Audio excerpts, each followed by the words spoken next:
un deuxième problème, qui est un problème d'ensemble, dont voici l'énoncé.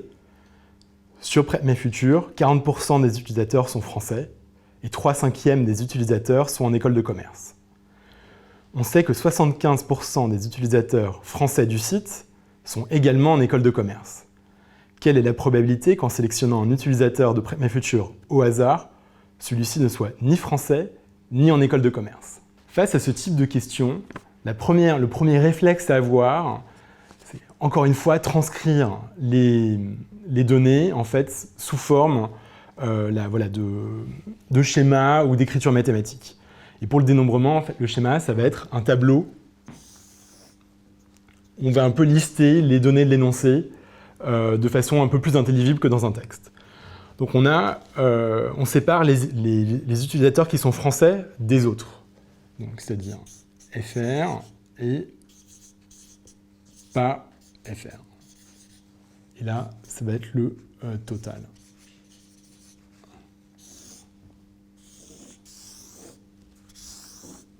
Ici, total à nouveau.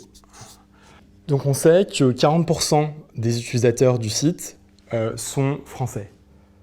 Ce qui fait, si on estime qu'il y a 100, par exemple, si on prend le chiffre de manière arbitraire de 100 utilisateurs sur le site Prep Mes Futurs, on en a 40 qui sont français.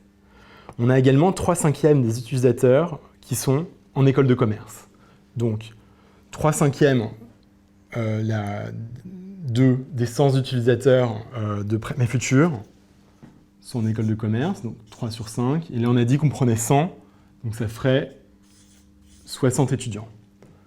Là, au total, si on prend le total de ceux qui sont commerce, pas école de commerce, et ceux qui sont français, pas français, logiquement, on a 100% de l'ensemble. Ensuite, on a une troisième information. On sait que 75% des utilisateurs français du site sont également en école de commerce. Donc, ils sont français, ils sont en école de commerce. Et là en fait, c'est 75% n'est pas du total, mais de ceux qui sont français. Donc, fois 40, et ça donne 30. Donc là, on a juste transposé les données de l'énoncé. On n'a fait aucun calcul pour le moment. Ensuite, nous, on cherche les étudiants qui sont ni français, ni en école de commerce. Donc, on cherche le nombre d'étudiants ici.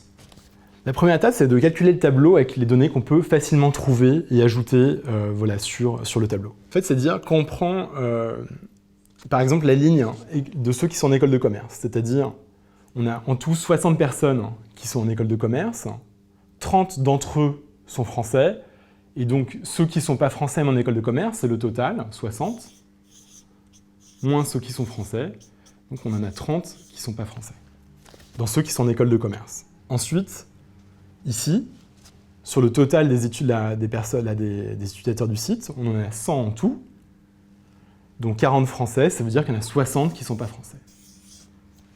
Et on va appliquer ce même raisonnement de manière verticale, c'est-à-dire on a 60 utilisateurs qui ne sont pas français, dont 30 sont en école de commerce, et parmi ceux qui ne sont pas français, on va avoir donc ici x est égal donc à 60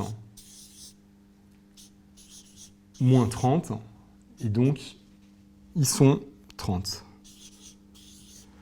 La question nous demandait une probabilité. La probabilité qu'en sélectionnant un utilisateur au hasard, celui-ci soit ni français ni en école de commerce. Arbitrairement, on a dit qu'ils étaient 100. Si on en choisit un au hasard, voilà, on a la formule de la probabilité. Donc, voilà, le total, 100. Et on va en choisir l'échantillon de ceux qui sont ni en école de commerce, ni français, si on a 100 au total, ça va être 30. Donc on en a